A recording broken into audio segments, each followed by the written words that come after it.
Therefore rejoice, ye heavens, and ye that dwell in them. Woe to the inhabitants of the earth and of the sea, for the devil is come down unto you having great wrath, because he knoweth that he hath but a short time. And there was that article, you'll own nothing and be happy in 2030. That is wild. And this is,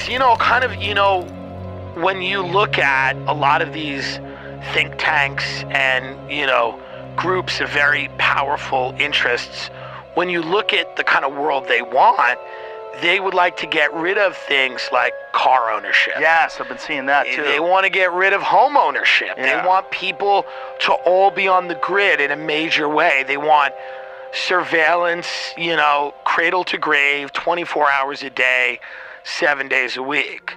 Social credit systems. Yeah, and because here's the problem.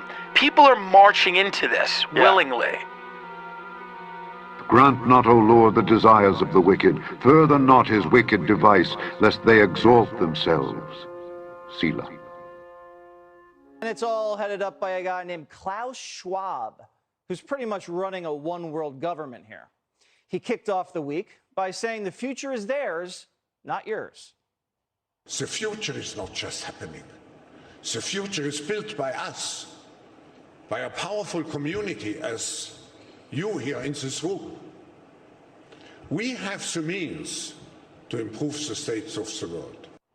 And the way they start is by tracking you. If you go deep in the weeds in what these people are saying at this place, they're openly scheming up some of the craziest plans you'll ever hear of, like tracking your carbon footprint. We're developing, through technology, an ability for consumers to measure their own carbon footprint. What does that mean? That's where are they traveling? How are they traveling? What are they eating? What are they consuming on the platform? So, individual carbon footprint tracker. Stay tuned. You heard it. The one world government wants to keep tabs on what you eat and where you go. All because John Kerry's a little mad that your cheeseburger is wiping out part of the population. People forget, greenhouse gases are pollution. And 15 million people a year die because of the quality of the air around the world. We're dealing with a crisis here, folks. It's a crisis made by human beings.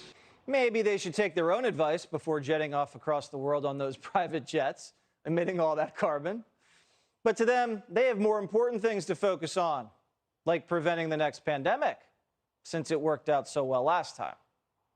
If it comes 10 years from now, we should have far, far better diagnostic technology. That is, be able to scale up every country within a month to diagnose their entire population.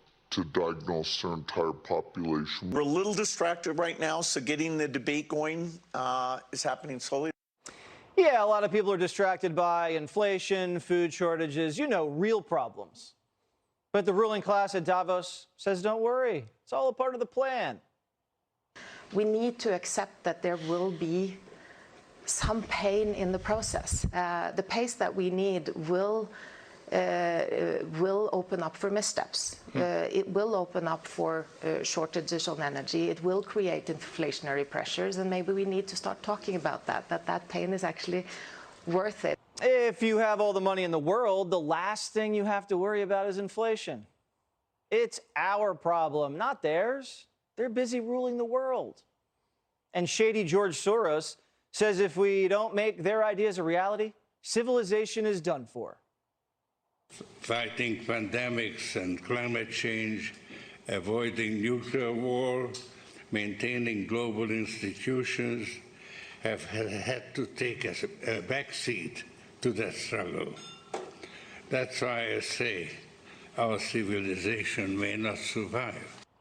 Believe it when I tell you, these people don't care about any of us. So not only do they want to track you for your carbon footprint, the WHO has announced, they're forming a treaty, and it's going to be this treaty for the next pandemic.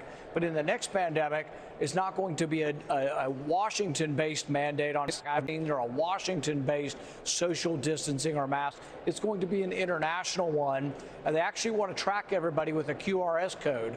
I think that goes beneath the surface right back here, but I'm not sure how they get it in you. But no, I mean, it's no laughing matter. It is very worrisome. And they used to call people who talked about one world government, they used to say, oh, it's a conspiracy. And we would always say, no, it's in their mission statement. They say it at every meeting. That's what they're for. He disappointeth the devices of the crafty, so that their hands cannot perform their enterprise. He taketh the wise in their own craftiness, and the counsel of the froward is carried headlong. They meet with darkness in the daytime, and grope in the noonday as in the night. But he saveth the poor from the sword, from their mouth, and from the hand of the mighty. So the poor hath hope, and iniquity stoppeth her mouth.